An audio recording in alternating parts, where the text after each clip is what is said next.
you have to make more money first. Then, you grow the 30%. Okay? Kasi you cannot grow it. Kaya nga, we have to disrupt the status quo. Okay? So, kung ang salary mo dati, mga 30,000 lang, disrupt that. Okay? Make more money. Kaya mo ng 50,000, kaya mo ng 60,000 a month, kaya mo 70, kaya mo ng 100K a month.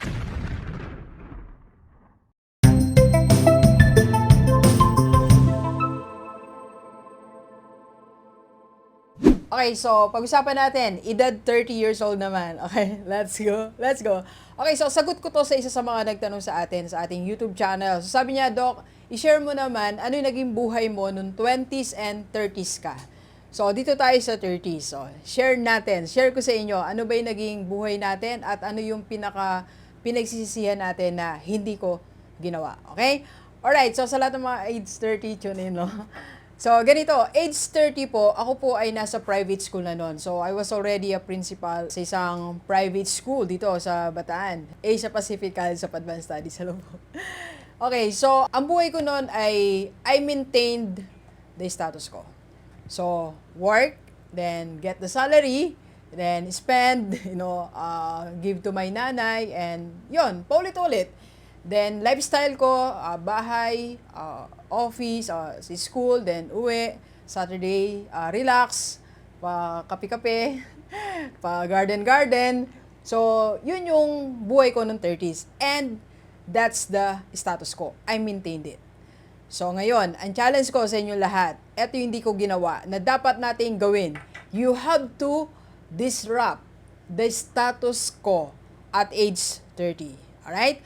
So, Doc, ano ibig sabihin ba ng disrupt the status quo? Dapat gumawa tayo ng paraan para hindi natin ma-maintain yan. Babaguhin natin what we are doing. Babaguhin natin yung current state natin. Ang status quo po kasi, yun yung routinary na ginagawa natin. What is presently existing. Sa lahat ng mga 30 years old, di ba, minsan ganun din ang buhay natin. Work, bahay, sweldo, bili, Shopee, bili Lazada, bili dito, di ba? Then, relax ng konti. So, paikot-ikot, di ba? Matatapos na ang isang dekada na yan. Yung 30 years old tayo, nasa 30s tayo. So, wag natin sayangin, okay? So, kaya disrupt natin. There are 4 things. Now, ganito po. Pero bago natin banggitin yon, ang age 40, ang common dyan, napopromote tayo. Di ba? May promotion dyan eh. Kaya po ako, napromote po ako as principal. Then, kayo din siguro, na-promote kayo sa career, di ba? And second, nagkakaroon tayo ng skill set.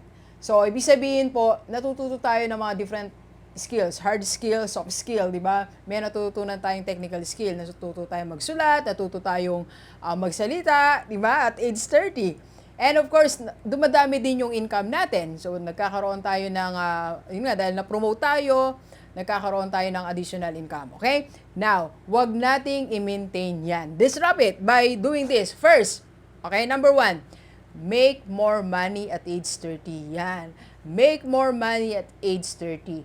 Take advantage of the opportunity that you have. You are promoted, okay? Then meron kang mga skill set.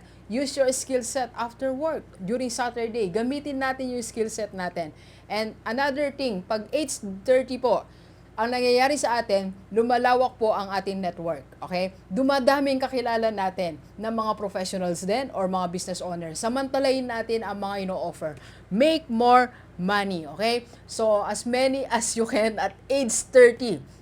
Kasi darating po ang punto at age 40. So, may maisip tayo mga gusto nating gawin pero hindi natin magawa. Wala tayong reserve money. Okay? So, kailangan i-take advantage natin yan. Kasi marami pa po tayong pwedeng gawin sa buhay at age 40, 50. Akala ko noon katapusan na ng 30. Ibig sabihin po, akala ko, yun na po ang pwede ko lang gawin, ang pagiging principal. Madami pa po pala. Napakalawak po ng opportunity. Napakalawak ng mundo. Okay? Kaya dapat ready tayo. Paano natin i-explore ang mundo? We need money. Okay? Saan natin makukuha ang money natin? Ngayon, in your present status. Yun yung present situation mo ngayon. Okay? So, second na dapat natin gawin is ito po, na hindi ko ginawa, na dapat natin gawin. You have to grow the 30% of your income or your money. 30%. Okay? So, medyo mabigat, no? Kaya nga po, kukunin natin to pag sinunod lang natin ang first. Hindi mo magagawa to grow the 30% of your money nang hindi ka, that you are not making more money. You have to make more money first. Then, you grow the 30%. Okay? Kasi you cannot grow it. Kaya nga, we have to disrupt the status quo. Okay? So, kung ang salary mo dati, mga 30,000 lang, disrupt that. Okay? Make more money. Kaya mo ng 50,000. Kaya mo ng 60,000 a month. Kaya mo 70. Kaya mo ng 100K a month. Okay? Age 30, walang limit yan. Kaya natin. Nandyan yung peak ng career natin. Yung health natin, talagang kaya natin sumabak. Kaya natin magpuyat. Ang dami natin kakilala. Why you cannot make more money at age 30? Okay? Then you have to grow the 30%. Paano ko i-grow, Doc? Ito na po yung sinasabi natin na you have to invest, you have to start your business. So, para nag-grow ang money mo. Okay? 30%. Next, number 3. Ito, napakalaga na hindi ginagawa ng maraming 30 years old. That I did not even do it. Okay? So, ano yan, Doc? Ito po. You have to lessen your future responsibility. Okay? So, lessen your future responsibility. Take note of the future. Okay?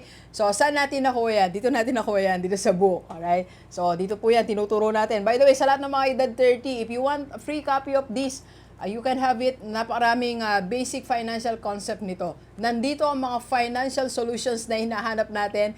So, yan. PM ka lang sa personal FB ni Doc. Paano ka maka-avail. Okay? And tuloy na natin. Announcement na rin natin. No? Sa lahat ng mga 30 years old, so, gusto mo ng bagong opportunity, disrupt the status quo, we can help you sa IMG Rockstar Community. You can join my community. Yan. So, pwede ko po kayong i-train as one of my leaders. Yan, magkaroon tayo ng other source of income, magkaroon ka ng business mo on the side while you are doing your career, and magkaroon ka ng investment sa mutual fund, and of course, auto-avail sa Kaiser. Kaiser 3-in-1, life insurance, health insurance, and investment. Yeah, PM na sa personal FB ko. Okay? Let's go. Okay, so third, yun. Lessen the future responsibility. Alam nyo, sa age 30, yung future natin, marami na yung responsibility. Baka hindi natin nare-realize, okay? So, marami na dyan, magkakaroon na tayo ng emergencies, okay? So, kaya kailangan, to lessen that financial responsibility, meron kang emergency fund. At age 30, wag kang pumayag na wala kang emergency fund, okay? Ang walang emergency fund, pang 20 years old lang yan, from 25.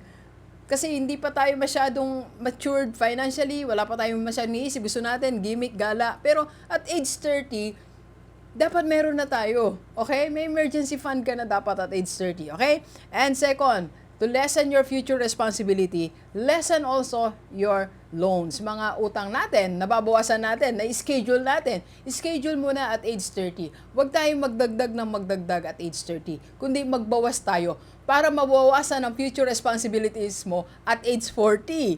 Okay? Para pag yumaman ka ng age 40, may enjoy mo. Hindi yung yumayaman ka, pinambabayad mo nga lang ng utang. Okay? Mahirap yon. Okay? Alright? And third, ito po. Yan. So, magkaroon din tayo ng health fund. Okay? Or health insurance. Yung nga po lagi sinasabi. Yung Kaiser, it can answer this. So, meron tayong life insurance, health insurance, and investment na kasama. Yan. So, mag-avail ka na, PM na, okay? Lalo sa mga OFW. Pwede yan, OFW o dito sa Pilipinas. Alam nyo, maraming future responsibility ang sasagutin ng Kaiser, okay? Explain namin sa inyo, okay? So, PM na. Let's go. Okay, next. You have to maintain a certain level of lifestyle na nai-enjoy mo at affordable. Alam mo, at age 30, ang laki ng temptation na mag-change tayo ng lifestyle. Totoo po yan. Nandiyan kukuha na tayo ng car, kukuha na tayo ng ganito, magpapalit tayo ng gadget, bibili tayo, o pumunta tayo sa mas malaking apartment, mas magandang lugar. So, talagang temptation yan. So, at age 30, you have to disrupt that status quo. Okay? Maging kalma tayo sa age 30. Huwag tayong pabigla-bigla. Alright? So, mag-maintain ka lang na certain lifestyle na masaya ka, komportable, and higit sa lahat, you can afford. Alright? So, kung kaya mo nang may car, why not? Kung kaya mo mas magandang car, why not? Okay? So, basta i-maintain mo, and then yon. So, affordable. Kaya mo. Alright? Okay? So, sana nakatulong po ang ating vlog. Sa lahat ng mga 30 years old, again, I'm inviting you to join my team. I am the Rockstar Community. PM na sa personal FB ni Doc. Let's go. Kape po tayo. Kape po. Thank you for watching. We are inviting you to attend our free webinar on how to invest sa mutual fund and Kaiser. PM me sa personal FB ko po. Let's go.